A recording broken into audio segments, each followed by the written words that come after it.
কি তাই নি ডরায় না যাও যাও যাও। ওই যে সাজিদ কোথায় যায় সারছে ওই যে। তো আমি রান্না করতে চলে আইছি অনেকক্ষণ আগেই, এখন বাজে গেছে 4:50। আসর আজান দিয়ে দিছে। আর এখানে দেখছি যে ভাত হয়ে গেছে। আর আজকে আর কিছু রান্না করবো না আর কি, তো শুধু ভাত রান্না করলাম। আর সিহরির জন্য কোনো কিছু আর রান্না করব না। গতকাল হইতেছে রান্না করছি ওই শাক মাছ দিয়ে রান্না করছিলাম, একটা ভাজি ওইটা রয়েছে, তারপর হইতেছে এমনি মাছের তরকারি রয়েছে। তো ফালাই দিয়ে তো কোনো হইব না, তো ওগুলা দিয়ে হইতেছে আজকে হয়ে যাইব। আর তরকারি রান্না করবো না। আর এখানে হইতেছে ইফতারির জন্য হইতেছে আবার ভাত ছিল, বাসি ভাত দিয়ে হইতেছে পাতলা খিচুড়ি রান্না করব। তো এখানে আমি এই যে চুলায় বসাই দিছি, এখানে এই যে পান্তা ভাত, তারপর হইতেছে ডাল দিয়ে দিছি, মসুরির ডাল, আর হইতেছে পেঁয়াজ, কাঁচামরিচ, লবণ, হলুদ, মরিচ, ধনিয়ার গুঁড়া দিয়ে এই যে জাল করে নিব। আর ডালটা ফুইটা নিব। তারপর হইতেছে আমি যে পেঁয়াজ রসুন দিয়ে বাগার দিব। আর এই যে বড়ই দিয়ে রান্না করব, পাতলা খিচুড়ি হইতেছে বড়ই দিয়ে রান্না করব। আর পেঁয়াজ রসুন শুকনা মরিচ জিরা এগুলা দিয়ে বাগার দিব।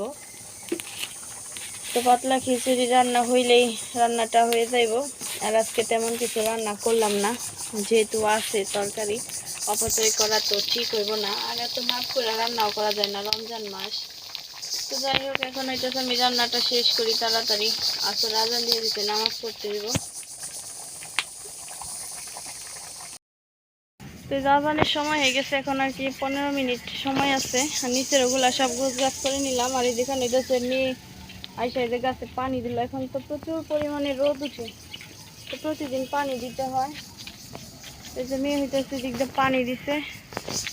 এই যে ড্রাগন ফল গাছ, এই যে নতুন আবার মানে ডালা ছাড়তেছে। এই যে যেখানে এই গাছের ওই যে নতুন ডালা ছাড়ছে। তারপরে এই যে আনারস গাছের পাশে ওই গাছটা লাগাই দিচ্ছে। তো যাই হোক, মেয়ে হইতেছে যে পানি দিল গাছে। আর আমি হইতেছি নিচে ওগুলা গোছ গাছ করলাম।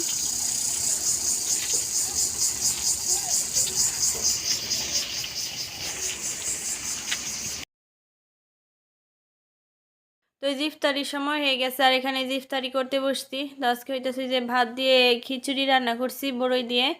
আর হইতেছে আপেল কেটে নিছি, আর খেজুর তো থাকবেই। আর এখানে হইতেছে গতকাল যে বেলের শরবত বানাইছিলাম, তো এই শরবত হইতেছে কেউ খায় নাই, আমি একা খাইছি। আর হইতেছে ফ্রিজে রাইখা দিছিলাম, আজকে আবার এই যে খাওয়ার জন্য বের করছি। তো বেলের শরবতটা মানে একটু চার কালার হয়ে গেছে আর কি, চা যেমন হয়। তো এটা হইতেছে বেলের কষের কারণে এরকম হয়ে গেছে গা। আর কলের পানি দিয়ে হইতেছে আমি শরবতটা গুলাইছি, কষ থাকলে কিন্তু এরকম কালো কালো হয়ে যায় গা। তো যাই হোক, তারপর তো আজান দিছে, এই ইফতারি করতেছিলাম। এখানে যে একটা প্লেটে হইতেছে 3 জনে খাইতেছিলাম। মেয়ে বলতেছিল যে মা বড় প্লেটে খাবো আজকে 3 জন একসাথে। তো যাই হোক, এই যে 3 জনে তো একসাথে খাইতেছিলাম। আর ভিডিওটি এখানেই শেষ করি। সবাই ভালো থাকবেন, সুস্থ থাকবেন, ধন্যবাদ সবাইকে।